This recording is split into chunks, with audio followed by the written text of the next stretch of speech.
中东局势嘛无变正，也门反恐军青天运动去攻击以色列的机场，以色列讲会报复，伫拜一的时就向也门牵炸弹，造成21个人受伤。另外，加沙地区的战争，以色列是宣布要永久来占领加沙地区，嘛就抓讲要甲哈马斯灭掉。 初五半暝，也门的西部港市和台大甲一座水泥厂出现大火，以军迄天派出至少20台战机到50粒弹药，造成至少21个人受伤，来报复也门反恐军青年运动，进前攻击以色列特拉维夫的班古里昂国际机场周围。以军表示，这座港口用来转运伊朗提供的武器甲其他军事用途。这也是以军3月以来头一届对也门发动空袭。 初时暗暝，美军嘛空袭也门的首都沙那，以色列唔若搁再向准也门。初时半暝的安全内阁会议，搁再同意相关对加沙地区的军事打击分阶段进行，到尾会永久占领美国铁利。אתמול בלילה ישבנו עד שעה מאוחרת בקבינט והחלטנו על פעולה עצימה בעזה. זו הייתה המלצת הרמטכ"ל.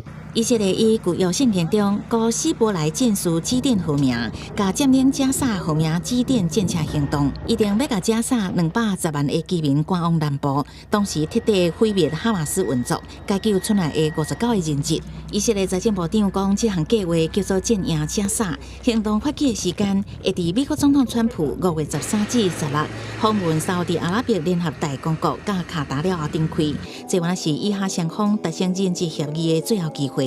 以色列民众初五伫国会外抗议占领加沙计划，联合国嘛表达反对。We are here to protest against the government, and we are calling to stop the war, which I believe is no longer a war. It's a genocide.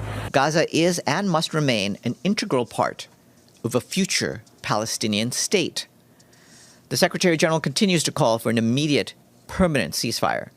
美国总统川普初五无正面回应以色列的计划，不过承诺会协助解决加沙粮食欠缺的问题，并认为责任拢是因为哈马斯。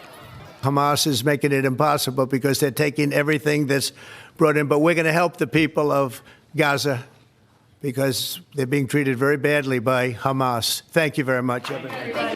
加沙目前粮食甲医疗用品真欠缺，上万的儿童营养不良。根据以色列安全内阁初时的决定，伊方要解除对加沙2个月人道封锁，允准私人公司对加沙地区运送粮食。